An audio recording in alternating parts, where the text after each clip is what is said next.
Hello, this is Lee Giles from the Easy Peasy All-in-One Homeschool.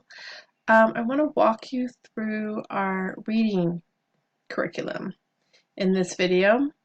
So each of the levels has reading built into it, but let's go ahead and just jump to the individual courses reading. The first one here is Learn to Read.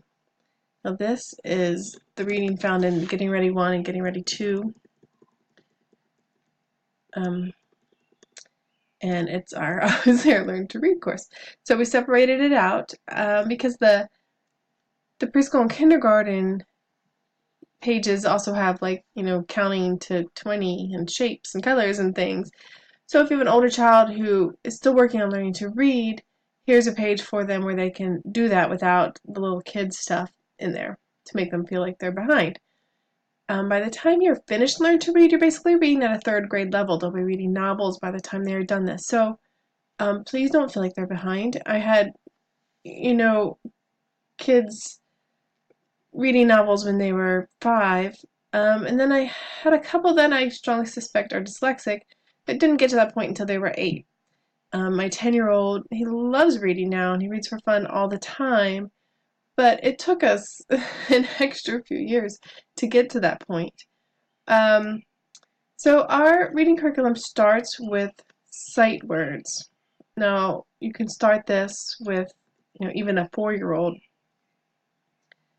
Turn it up here. I have this little thing.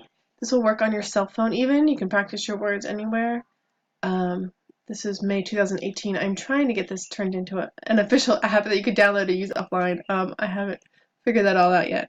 So words, you click on the words and it reads them to you. If you can't hear it now, it's just because of how I'm recording this right now. But it reads them the words, but the goal would be for them to recognize it and say the word cat, and then you click on it to see if you're right. But before they know the words, you click on it to listen to it. And you practice and you learn the words. It goes through all the words and then it shows them randomly. That's why rat just showed up twice, because it's producing them randomly so they can't just memorize the order of the words. So they're going off. And then after a set number of times, based on how long the word list was, this check mark will show up. You can keep practicing the words if you want, but when you're ready, you click on the check mark, and it shows them with the capital letter, because sometimes that's how you see them.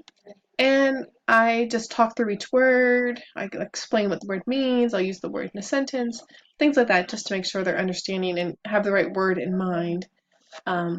Like no, homophones, things like that, just to make sure that they're getting the right words, that they're thinking about the right words as they're doing the lessons.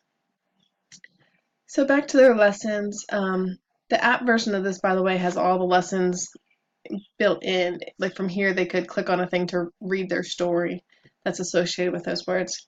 But the way it's linked right in their lesson, it just goes to the one part they need right then. So later it'll say, read your lesson, and there's your thing on a computer. You can highlight. Sometimes it's nice to be able to highlight to help them see what they're looking at, focus, if a kid needs a little bit of help paying attention to the right place. They read their little story. So then a little congratulations, a little motivation.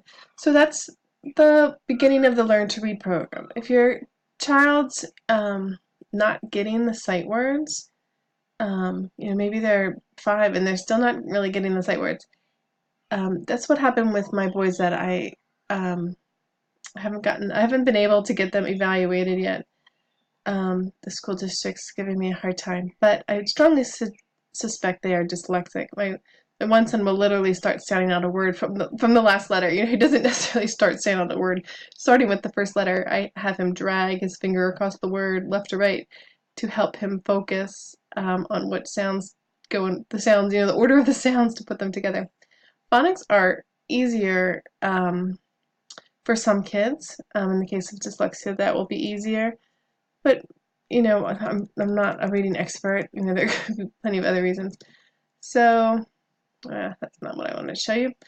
So the McGuffey reader is what to use, the McGuffey primer and the McGuffey first reader. And then you get farther down, here we go. After that, I do phonics. So for most kids, the sight reading is the way to go. It's going to get them reading faster. It's going to get them reading more quickly. Like they're going to start reading books more quickly, and they're going to be, faster readers. They're going to be able to read more fluently from the sight words. Like you read by sight reading. Okay, you don't read every word by going read. You just look at it and you know what that word is. That's sight reading. That's the goal in reading, is just be able to see it and know what it is, not have to sound it out. Phonics is a tool for reading new words you don't know to figure out what they are.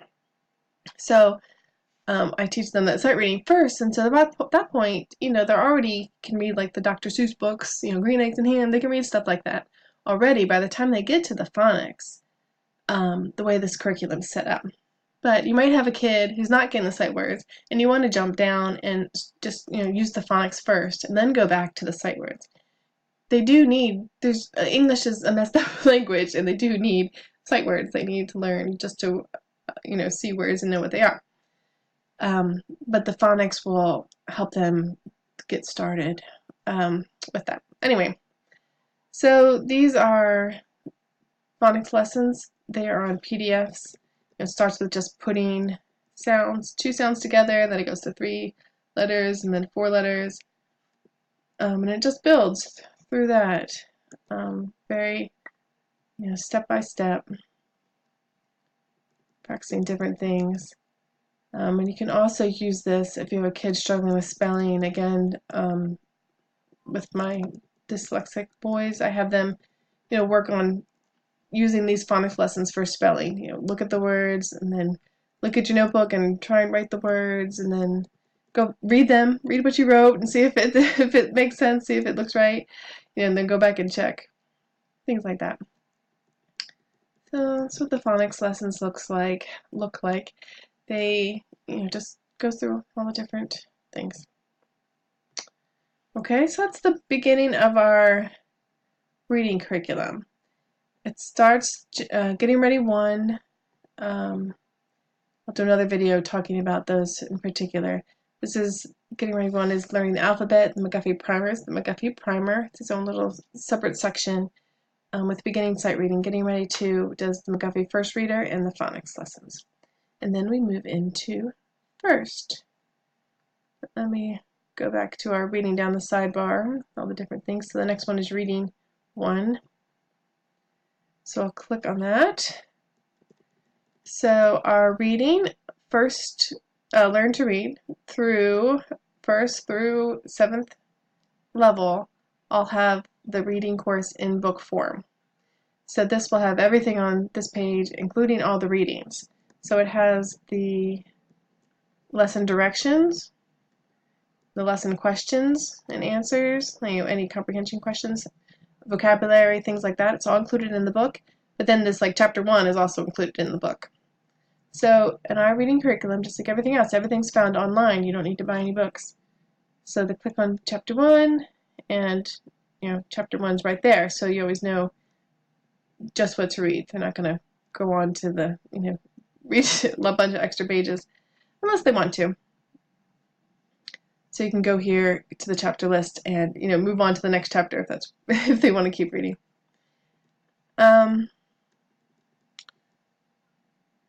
So they're reading, so that's first grade. So this is the first level. I don't like trying to use the word grade. Their first level, they're reading a novel. Okay, Tale of Jolly Robin is a novel. So it's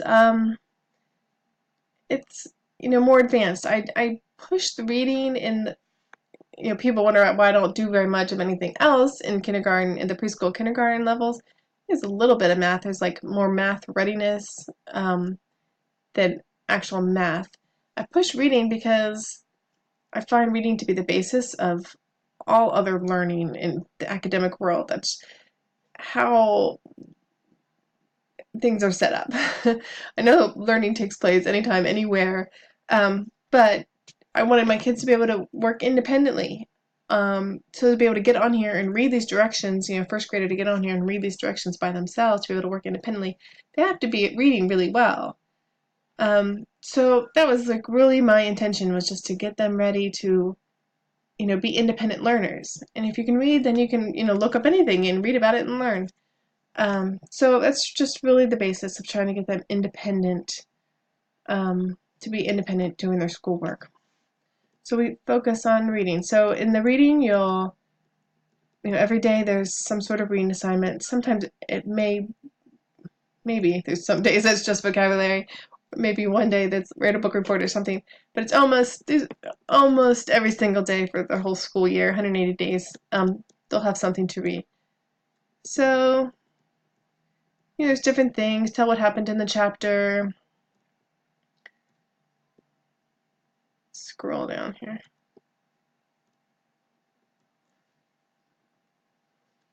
Some questions. So impertinent, here's like talking about this word. Do you think anything's going to happen? And then what did happen because he was impertinent? So vocabulary is just like that. There's no vocabulary list. There's no weekly vocabulary list. Just when things come up in their reading, that's how vocabulary is introduced and then reinforced.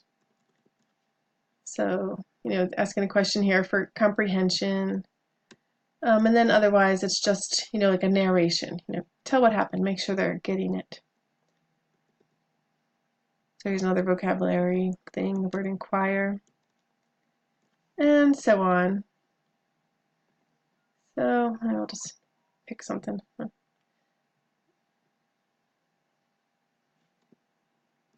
reading 5, you can find a book. These are very large books. Starting in the 4th level, it's actually split into 2 books. On the top of the page, you can see the reading lists. Here's something I can point out. Almost every level begins the year with poetry.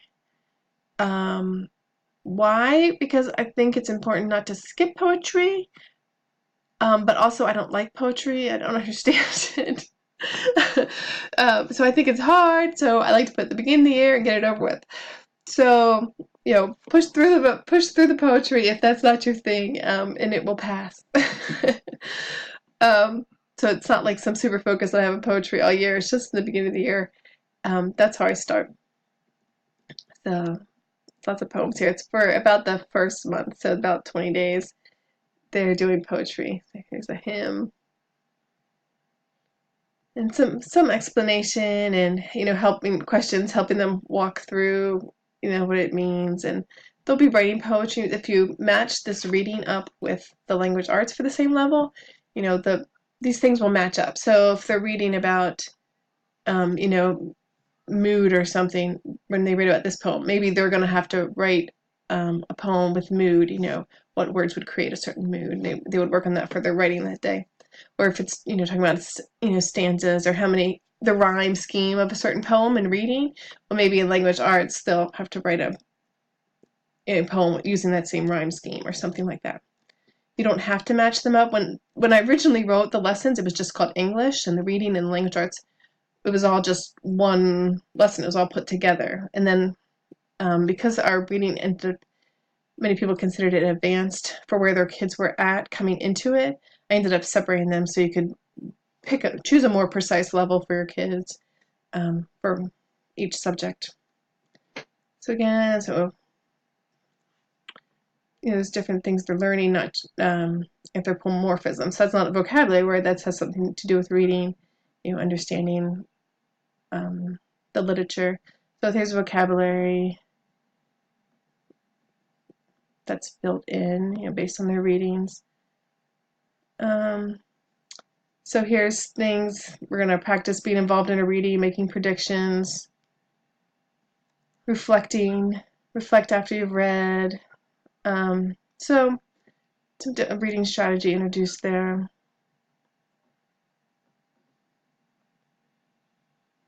So questions asked, things to think about. That's how it works. Hope that gives you some idea how it goes. This uses public domain.